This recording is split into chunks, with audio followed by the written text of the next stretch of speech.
du point de vue de la relance, est-ce qu'il peut encore progresser? À son âge, est-ce qu'on peut encore le faire progresser au niveau de la relance, par exemple, de la récupération de la balle? Mais je pense que la technique, on progresse tout le temps. Maintenant, il faut simplement bien le cadrer, l'apprendre à mieux gérer ses situations défensives et ses situations offensives. On ne lui demande pas de faire des transversales, 150 transversales sur un match. On lui demande de bien défendre, parce que d'abord, il faut bien défendre, il est capable de le faire, et après de relancer d'une manière propre. Et ça, c'est vrai que c'est aux entraîneurs d'être pertinents sur les corrections qu'ils vont faire vis-à-vis de ce joueur-là. Maintenant, c'est dommage. Je trouve dommage qu'il n'a pas pu, sur l'élan de la CHAN, pouvoir avoir la chance d'être dans un club européen, quoi. Vous côtoyez quand même des dirigeants de clubs européens ici en France et en Belgique. Que pensent-ils des footballeurs congolais actuellement, des Congolais, des dirigeants, de tout ce qui d'environnement là des Congolais? Parce que nos joueurs ne viennent plus en Europe. Alors peut-être vous aurez peut-être capté des informations qui nous échappent. Mais il ne faut pas se le cacher, le Congolais n'est pas très vendeur pour le moment. Et c'est dommage, parce que je ne peux pas concevoir qu'après une chaîne, qu'il n'y ait pas des joueurs qui soient sortis dans des bons clubs. Quand je dis des bons clubs, je ne parle pas des D3, de promotion, de CFA ou de quoi que ce soit. De bons clubs, c'est-à-dire une première division bien installée. Et là, je crois que c'est dû aussi peut-être un peu à un manque de sérieux des joueurs, sûrement, et aussi peut-être des joueurs, des personnes qui les présentent. Qui les présentent d'une manière un peu folklorique, quoi. C'est-à-dire que les CV sont pas très clairs, leur formation n'est pas très claire. Oui, on fait des montages vidéo, mais les montages vidéo, c'est très facile à faire, quoi. Et je pense qu'aujourd'hui, les entraîneurs et les dirigeants européens savent qu'il y a des choses pas très claires par rapport à des joueurs congolais. Et c'est dommage. Et c'est dommage parce que... Oui, c'est pas le mot, alors. Mais voilà, mais ça veut dire que les dirigeants discutent quand même entre eux. Ici en Belgique, les deux grands clubs ennemis sont amis dans les coulisses. Donc il ne faut pas non plus se leurrer, quoi. C'est pas, les dirigeants parlent entre eux. Et heureusement, des fois aussi qu'ils ne sont pas toujours d'accord sur les termes. Parce que s'ils étaient d'accord sur les termes, Mbokani ne serait peut-être pas là où il est aujourd'hui. Donc c'est vrai, oui, ils discutent. Et je sais qu'aujourd'hui, les joueurs congolais doivent faire énormément pour justement redorer cette image du joueur congolais. Alors, parlons maintenant justement de la relève des U19 qui ont joué contre le Standard. Alors, j'espère que ça ne vous a pas échappé. Vous étiez présent quand même parce que moi, je n'étais pas là. Et jusque-là, j'ai besoin de toute information utile pour pouvoir me donner une idée de cette rencontre, comment ça s'est passé. Alors, étiez-vous présent dans ce match Oui, j'étais présent dans ce match. J'ai une feuille de match qui est là parce que... j'ai une feuille de match, enfin, on va voir... j'ai une feuille de match assez comique, la feuille de match, mais bon, je l'ai parce que j'ai quand même voulu savoir un peu qui était qui sur ce terrain, comme je fais pour n'importe quel match que je vais voir. J'aime bien pouvoir mettre un nom sur un joueur. L'ASBL Espoir, U19 Léopard, c'est une initiative qui est louable, mais il faut faire attention. Il faut faire attention parce qu'il ne faut pas confondre les choses. Et là, je vais bien m'expliquer. Je pense qu'aujourd'hui, on parle du développement du football congolais. Et je ne suis pas sûr que l'ASBL Espoir, Léopard, fait quelque chose pour développer le football congolais. Oui, il fait peut-être quelque chose pour aider les joueurs d'origine congolais qui sont en Europe, mais ça n'a aucun cas permettre à développer le football congolais. Je suis désolé, moi, je ne pense pas que, justement, par rapport à nos jeunes, et je suis catégorique là-dessus, peut-être qu'on va m'assassiner, mais bon, je le dis, parce que la plupart des petites équipes l'ont fait, tous nos sélections des jeunes doivent être des joueurs qui viennent du pays. Il faut rester honnête et correct vis-à-vis de ça. Pourquoi vous par rapport à ceux qui veulent récupérer justement les jeunes de la diaspora qui sont nés ici, de les récupérer, de les remettre en confiance afin qu'ils puissent intégrer nos sélections? Alors pour moi c'est une leurre. C'est une leurre dans ce sens que je perçois très mal qu'un jeune qui a fait toute sa formation ici ait une envie, je peux me tromper, une envie de jouer pour l'équipe nationale. Oui, s'il a une envie pour jouer pour l'équipe nationale, il faut faire comprendre à tous ces jeunes de la diaspora congolaise qu'ils ont une chance d'intégrer l'équipe A. Et ils doivent travailler pour intégrer l'équipe A. Parce que s'ils ont une formation en Europe, ils doivent tout faire pour devenir des joueurs titulaires dans leur équipe première.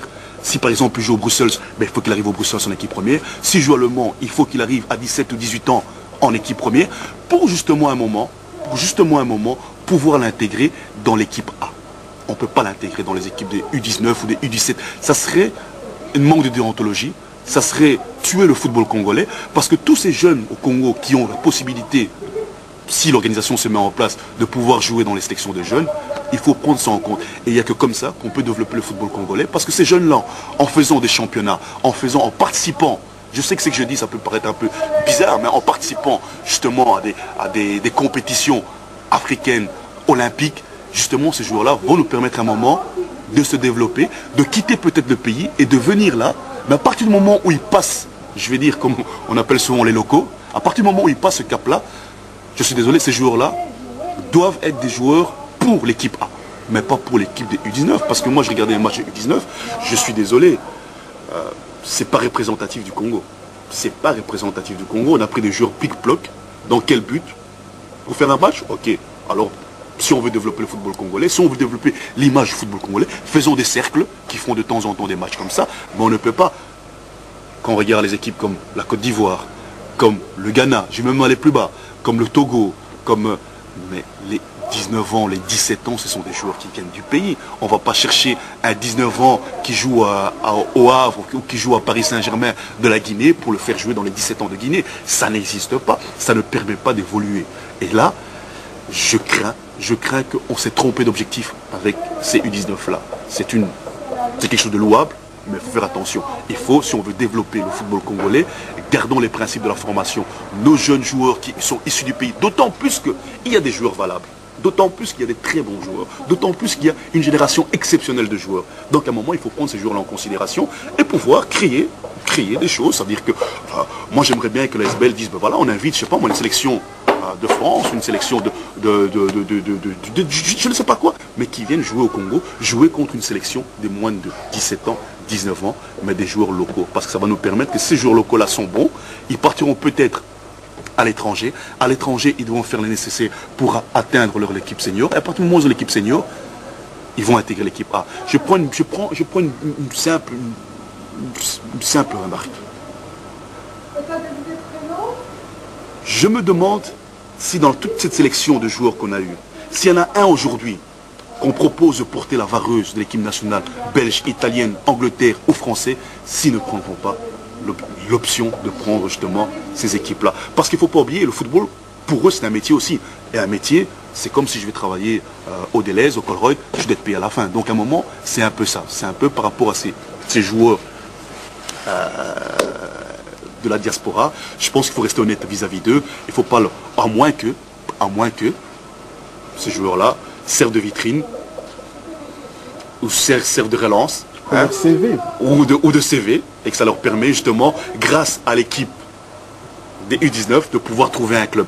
Mais c'est malsain. Alors là, ça devient vraiment, ça c'est encore plus malsain parce que justement, c'est vraiment couper l'herbe à toute une génération, à tout un potentiel, à tout un réservoir qu'il y a chez nous au pays. Avant de revenir à ce qui vous a choqué justement dans cette rencontre, qu'est-ce qui vous a plu dans les deux équipes justement? Parce qu'il y avait des Congolais aussi du côté du Standard. Il y avait des Congolais. Voilà. Et dans les deux équipes, qu'est-ce qui vous a plu?